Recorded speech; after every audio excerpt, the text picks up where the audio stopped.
Hello and welcome to Collectability Podcast, the podcast about all things Patek Philippe. My name is Carlos Torres and I will be your host for the duration of this season of conversations and interviews with personalities who have long ago been caught by the net of horology, fine watchmaking and Patek Philippe in particular. Roni Madhvani probably needs no introduction to most of who are listening today. The Uganda-based entrepreneur of Indian descent has been a collector for more than 3 decades now, focusing primarily on elegance and refinement when it comes to the watches he loves. In the mind of this world-class collector, form and style play a primary role. But above all, Roni is a true gentleman, as humble as one can be and a delight to talk to, and I am thrilled to welcome him to this episode of Collectability Podcast.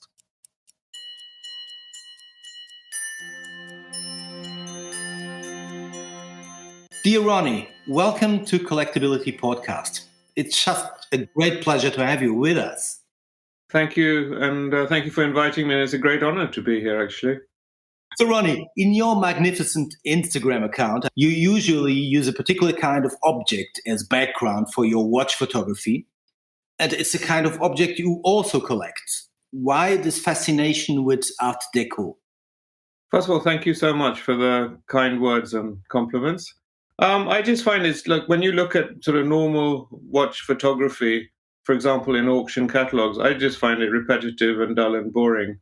And I think it makes it more interesting and gives it a more unique look to have a watch alongside something else, which is also a piece of art or a different form. The agenda for me is to make it look different. And I've always been drawn to the movement. I think it's primarily because of what it represents. And to me, it represents a fusion of sort of African art, Asian art, Orientalism. An entire movement was a combination and a coming together of these different cultures and forms. And it really speaks out to me. And the fact that it goes very well together with the watches you photograph. There's a connection there somehow. The whole ensemble works extremely well, in my opinion. Thank you. And I always use my phone and I'll sort of wake up and say, let me take a picture now. It's not something you plan or it's just done at the spur of the moment, actually. You have been collecting watches for more than 3 decades now. How did this become a part of who you are today? I think, to be honest, it's also a function of means. I mean, we all dream about having watches, and certainly in the beginning, I didn't even know what a Patek Philippe was when I started. It's about means, it's about information, education, and knowledge. It's all those things coming together as you progress in life, I think. I remember I got my first auction catalogue, which was a Friedman Habsburg catalogue, which was the precursor to Antiquorum. And it was actually my father-in-law who gave it to me. And I looked into that. And that had, for example, the Gilbert Albert watches and stuff. It was amazing. I mean, it just opened my eyes. And I said, oh, my gosh, wow. And having sort of a love for art, to see art manifest itself on a wristwatch, and that's something you can actually enjoy more than having a painting on a wall. And it's on your wrist all the time. I think that's the sort of attraction that lured me into this whole disease, as it were, of collecting. And the taste sort of evolved over time. And everyone you meet in terms of watch collectors will always tell you our initial collection we got didn't mean anything, didn't represent, and that was the same for me. And obviously, in the beginning, I didn't have the means, and I used to buy watches for $300, $400 on eBay. I've still got a few of them. So it grew and evolved. And as I told you earlier, if one has the means, then you look at investing more or purchasing something that's better than the last, and it grows from that, I think. You're absolutely right. Collecting is an ever-evolving process. And in a certain way, you evolved to the collection you have today. Can you imagine the future? I think, again, with maturity and age, you reach a certain point of time where you're on that road. But no, I mean, you'll always find the road will widen or the road will split. I can't predict the future. For example, I've been focused initially on Patek Philippe. It grew into other brands because Patek Philippe have become out of reach, and to get the quality of watches I'd like to collect. And I think discernment is key. With age and time and maturity, you become more discerning as a collector.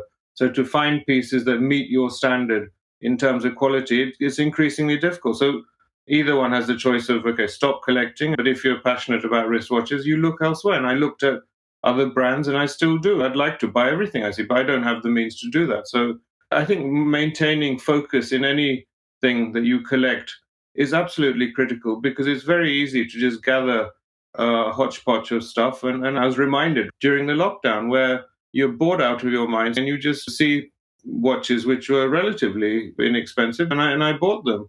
And after I just stood back and said, hello, am I actually going to wear these watches? And I said, no, this just isn't me. I don't know why I bought them, actually. There must have been something, but no, I've decided, okay, no, I don't want them anymore. Let's get rid of them. If I'm not going to wear them, I don't want them. Exactly. And Roni, there are mainly 4 makers we can identify in your collection. I would say Cartier, Audemars Piguet, Vacheron Constantin, and of course, Patek Philippe. What do these makers have in common regarding your taste in watch collecting? I think they each speak something different to me. I think Patek Philippe is probably the king of watch brands, I think, for everyone. And I think that's sort of recognized. And I don't think there's any debate over that with anyone. Audemars Piguet, I think, during this phase, and if I can sort of rewind a bit where I'm coming from, it's basically the watches I collect are from 1945 to about 1965. And to me, that was the belle epoque of watch design globally, not just the Swiss ones, but even in America. And it's explained basically the evolution of the wristwatch design. It started towards the end of the Great War, the First World War, when wristwatches became a functional necessity. Pocket watches were no good in the trenches. You wanted something strapped to the wrist, and it took on from that. It evolved, and after the war, you had a period of small prosperity, and then we went into the Great Depression in the 30s and 40s, and design was stifled in terms of creativity. You went into these austere designs, and there was a soberness to design. And similarly, during the war, I think that continued with the wartime and the lack of availability of materials in society, and there was great disorder and mayhem. So when the war ended, people's expectations and desires, everyone wanted, to be happy. And I think design transformed, and the creative juices flowed. And that manifested itself in watch design, and you see the most amazing and incredible designs coming up. So that was one reason. And also, I think in that period, it wasn't the case like now where everything was done in-house and to that extent stifled. You had independent case makers up and down the valleys in Switzerland, and different people brought different designs into the table, and watchmakers use those. And that's what's available. So going back to your question, Audemars Piguet was at the forefront of using these case makers and the wonderful and beautiful cases. Same with Vacheron. Cartier, as a story, is different. For me, the brand has always stood for design. I mean, that's the one thing you associate with the brand, be it not just watches, but in jewelry or anything they did. They're truly amazing to this day. The design is at the forefront. So that's the rationale for why those 4 brands. But it's beyond that. I think you look at some of the American watch brands, Bulova, Elgin. I don't know enough about them. I see them on Instagram. I try and learn. But I think they too made amazing. And that's what really my point is, that you don't have to spend a fortune to acquire a lovely watch with a lovely design. You can still find sort of, if you want to call them lesser brands, but I don't know why lesser, but I'm just for the point of discussion.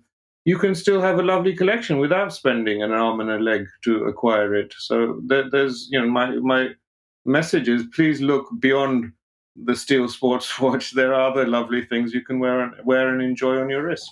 The fact is that by the end of the 40s and in the 50s, the creativity was at its peak in a certain way. So it was not just the round watch, but the form of the cases and legs. Everything was very effusive in terms of design.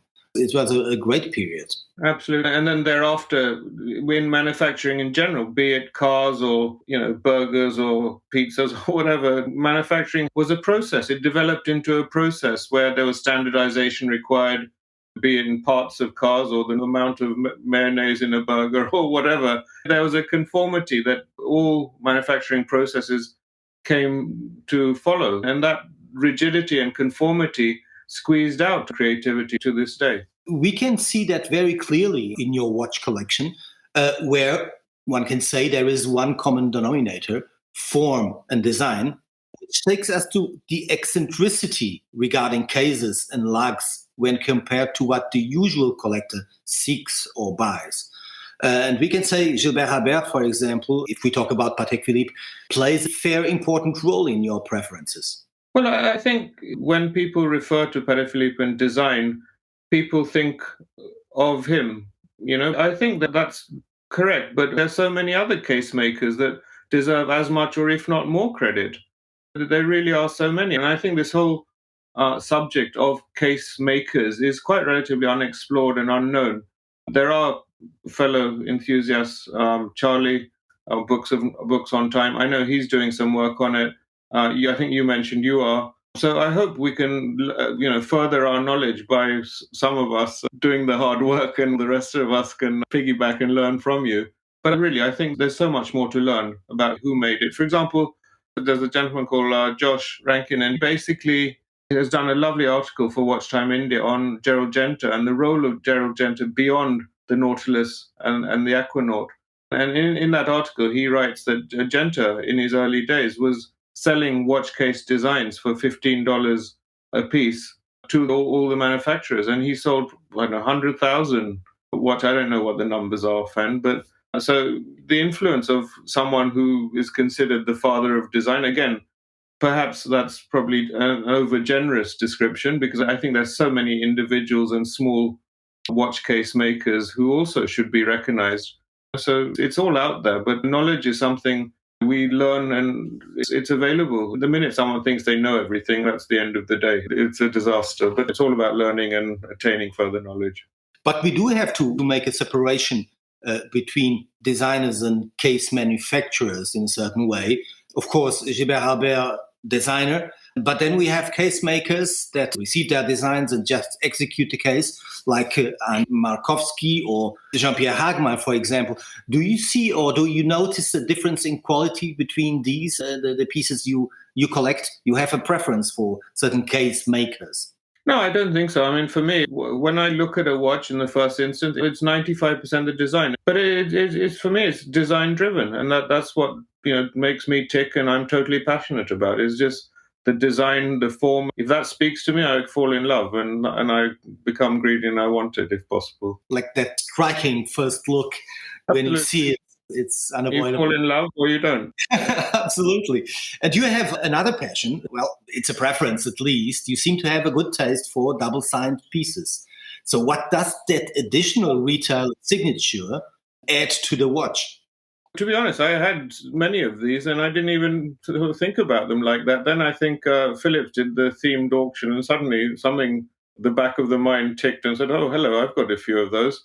I think, again, it was sort of the evolution on one's thoughts of collecting. And I think, for me, it's not just any retailer. The European ones I find rather sort of dull and boring, and Tiffany dull and boring. And for me, I think the South American ones, there's a certain romanticism, for me, associated with South America. So retailers from South America. And my second sort of category within signed dials is the retailers who are no longer in business. That's, again, something which, it attracts me. I don't know what the reason is. It's strange. I have this sort of dream of this map of South America with all the retailers and sort of having a watch from each of them. I thought that would be a nice different angle to, part of the bigger collecting on design. And I do think that double-signed watches bring something additional to the watch per se. It's like doubling the history it has. Absolutely. I love that. I mean, for me, I want to find out who it is and, the story of that place. The other part of the double-signed watches is that the market, it seems to be demanding a premium for them. Yeah, and then if it's Cartier, that's triple price up. I don't know why. But anyway, that's just the way the market is. Well, it's a question of rarity in a sense. I guess so. With anything that's collectible, its rarity underpins the value, isn't it? But we were talking before about the inner part of the watch. For example, complications. You don't necessarily focus on those. Although you have chronographs in your collection, the mechanism inside is rather a logic extension of the outside appearance in the pieces you buy, correct? No, absolutely. The reason I can't afford them. I'd love to own a 24.99 or a 2525 repeater or whatever it is, or even what's it called, a 3471, which is the repeater in the family of the 5004 3970. So I'd love to get all these pieces. I can't. And the reason I've got the ones I have, four of them, I see them as a grouping, and that's basically the 50004, the 3970, the 3940, and the last one was a 5140. And they're quite different from the standard ones. And I think the crown in my collection is the 5004. I don't know how and why Perry Philippe decided to make me that piece. I will always be indebted to Ed Butland, who's a director in London, and all his wonderful stuff. They really are amazing. And I remember I went on a dog and pony show with them to Geneva, and I mentioned it. Well, this would be my dream. And he says, well, leave it with me. And sure enough, I don't know, 8 months later, a year, he says, well, they've agreed to do that for you. And it was actually almost the end of the run of the 50s until they did the steel ones, 100 of them, whatever it is. So I was totally shocked and taken back. I took a mortgage out of my house to pay for it or something. But, there's no way I'd want to miss an opportunity to get that. And it's such a beautiful watch. It really is. I'm madly in love with it. Regarding the art of collection, you were just giving us that example of Patek Philippe. Tell us about your overall experience with bespoke, ordering a specific piece from a brand that is made for you with certain details that you choose. How has been that process? Well, I've had a couple done by Perry Philippe, and obviously the process is what it is, where you have to apply and they choose and do all that. I think with age, I don't have I don't know what it is. Maybe I get frustrated by these processes where you spend your hard-earned money and you have to jump through hoops to get something. So I don't want to do that anymore. And I can't afford it. So the first Cartier I did was in 1999. I think a lot of it's based on the relationship you have with the person you deal with. And at Cartier, they had a lovely gentleman who was the manager of their old Bond Street showroom, what they call a boutique is the fancy word. And it was a dial that I gave the design for, and it's and then more recently, Richemont took over, and they discouraged custom pieces by pricing it so ridiculous. And then about 2 years ago, I met a lovely lady, Philippa, at Bond Street, and she's sort of opened the gates again, and it's been wonderful. But primarily, what they've been doing is most of these custom pieces are variations on a dial design that exists on a limited piece. So you may have a new cabochon or a different colored numerals or something. But they've gone a step further with me, and which I'm, again, most grateful to them, to actually do some designs that are totally different, that I've actually sketched out on a Post-it or something. And so that's quite cool. But ultimately, I would love to do an actual case design. But I think the tooling cost is phenomenal. And that remains out of the reach. And the third sort of aspect is to work with an independent watchmaker. And I'm in the process of doing that and doing a chronoscope, which is a sort of, it was patented by Robert Cart in the 1930s. It's a dial that's absolutely beautiful. I've got a pocket watch version and a desk clock version of it, which, if anyone's interested, you can see on Instagram. But that's going to be an interesting. And I've taken the design of a Perry Philippe 2552 case, which is the step flying saucer case. So that would be interesting to see how that comes out. Things have been delayed by COVID, unfortunately, but when it does, and it'll be in steel, and all these have to be, to me, in my mind, affordable. Anyone can spend and throw money at everything, but you've got to be realistic as well, I think, when it comes to what you spend. I think that's key for collectors to sort of watch out for. You can get very carried away. If you really dig in, if you do your homework, you are able to discover pieces and options in collecting watches that are not stratospheric in price. No, I think that's my key. I've been sort of encouraged by people, so I've started that process. I've been extremely lazy to date to do it. It involves a lot of hard work. And for me, it's the starting point, for example, for the book is the book itself has to be affordable. I don't want it to be a manifestation of my ego or something like that and price it at, a few $100s. I'd like to keep it not more than 150 to make it affordable. And the point of doing it, again, is not to show off the collect, but to just send the message that, look, you can collect watches and they're beautiful, and you can collect, affordable watches. from a different perspective of design. The greatest pleasure I get actually from this hobby is to get sort of messages that, oh, you helped me, you opened my eyes to a different genre of watches. And that gives me great satisfaction, besides the comments of, lovely watch, whatever, and how much, which annoys me. But, there's the ones that say you've just opened my mind to looking at things in a different way. It's lovely to hear that. Considering your collection of watches you've assembled until now, what is your process when you go to your drawers, your rolls, whatever you put them in, and choose a certain watch for a certain day? Is there a modus operandi you discovered you have, or is it just based on the moment, on the mood? Well, first of all, I like to wear a watch, change the watch every day. Like, I guess it's like changing underwear. So that's the first process. In terms of which watch to wear, I think it's the mood and whatever picks the eye. For me, I really do feel that what you have is they're there to wear. There's no point keeping them in a safe. Obviously, I'm not going to wear that 5004 if I'm visiting one of our safari lodges or going to the market, visiting customers, selling one of our products we make in Africa, because it's I don't want to spoil it. I mean, that's my crown jewel. So, besides that, I'll try and wear a different watch every day and to wear it. I mean, they're meant for wearing. I'll take great care of them. And so, I mean, if there's a tropical rainstorm, I'll take the watch off and put it in my pocket. Another fascinating passion of yours, I've noticed, I'm referring to your passion of Indian history and particularly the period of the Maharajas. Could you elaborate on that passion?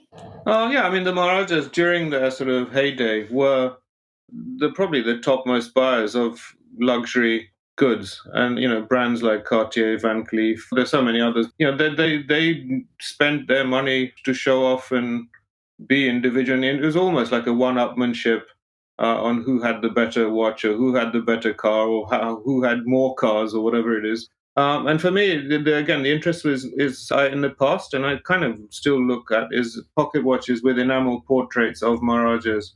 And these were done from 1870 till they had money, till 1930s, 1940s. And they were done in Switzerland primarily. They were hand-painted portraits, which look, the renditions are so lifelike. They look almost like photo, and they're so beautiful. Again, I don't care for the movements and whether they had what the complications were.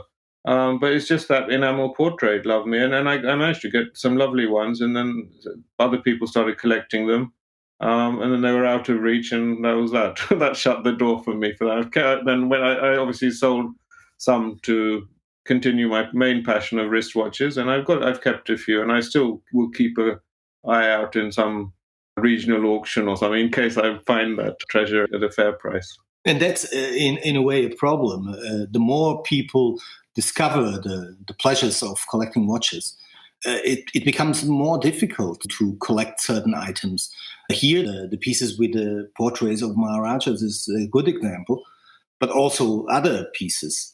But then the logic is, well, why share your collection? Because, you're almost encouraging people to do it. But I just feel, and there's two sides to the coin. First of all, a lot of the collectors I know, the large, serious collectors who are in another league, they don't publicly like to show, and it's understandable and reason. I was convinced to do so by, I think it was actually Jason Singer who told me the story of my Black Devil's horns, and he kind of encouraged me to go on to Hodinkee, which was my big break, and and I did, and I thought long about it. Obviously, the issues, of doing it, and then the positives of it is, I think for me, it became a learning curve. Once people know what you collect and you're sharing information, knowledge, it's amazing. Every day I learn something. And another reason is to meet like-minded people. I've met such amazing people all over the world. And my daughter even laughs that I'm sort of crazy. You can go to some city and meet these random strangers, but there is a commonality. I'm meeting people who share something in common. And another sort of aspect is that I'm offered watches of the genre I collect directly. I know it sounds like, again, like crazy, but I dream of getting up and getting a private mail saying, "Oh, I've got this watch and I'd like to sell it to you." And it's something I've been really, really looking for. It's happened once or twice. But that's the kind of positive of going out, making it public, what you collect and sharing your collection.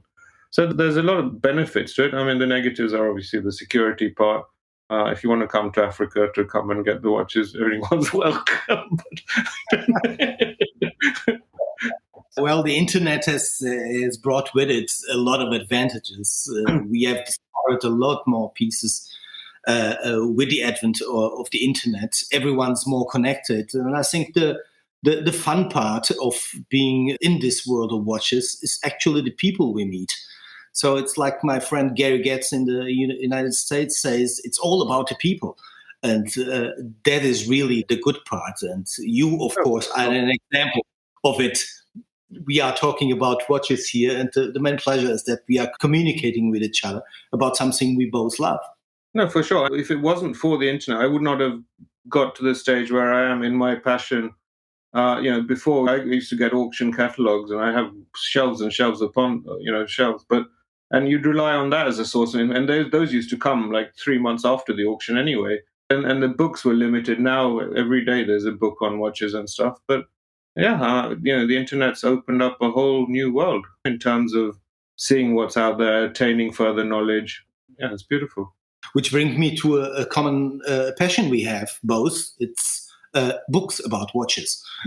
On my part, it's the watches I love. I can't afford them, so I get even on books. And you have quite a library of horological books.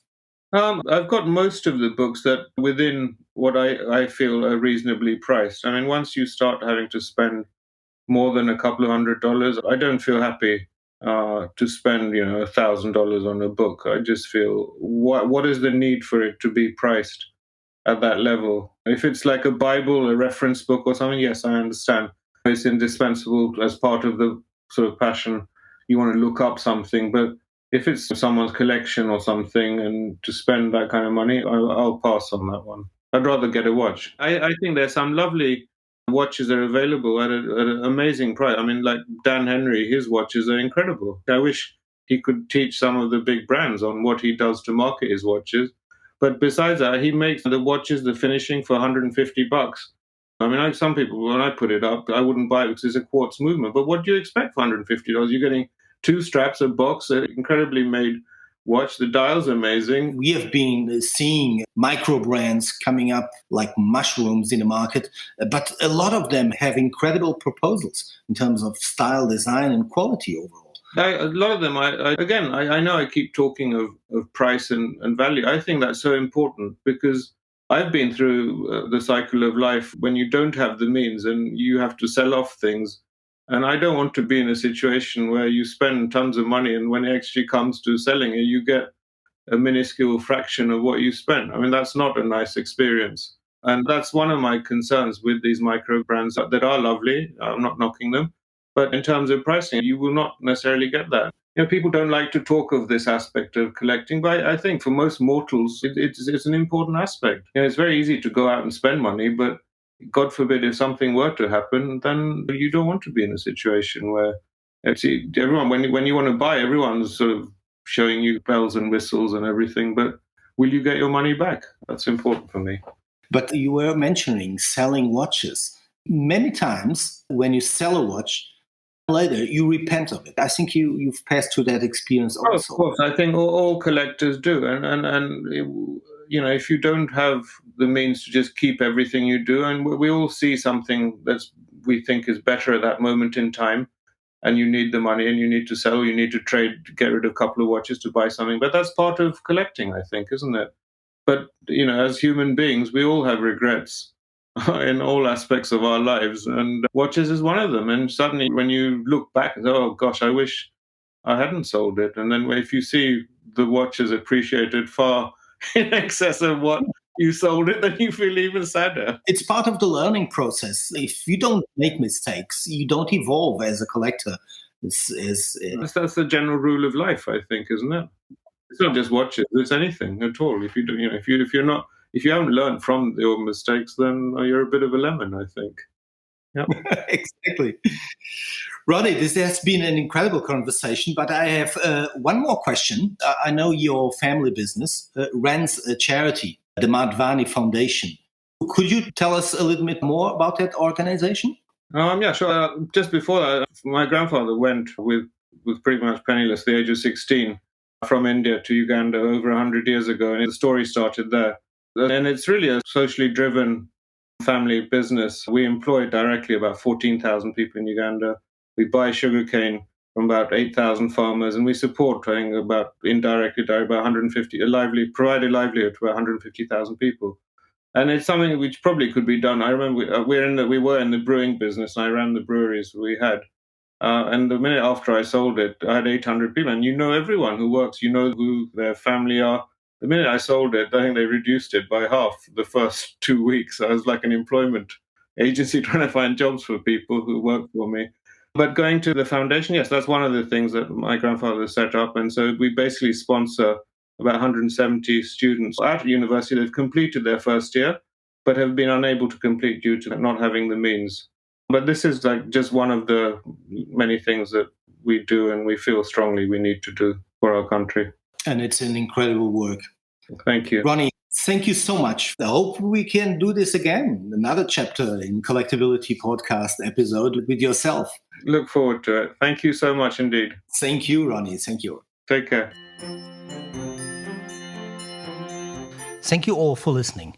And you have enjoyed this podcast, please like and subscribe. And also remember, following us on any podcast player you enjoy using in order not to miss our future recordings. Thank you very much for listening. This is Carlos Torres for Collectability.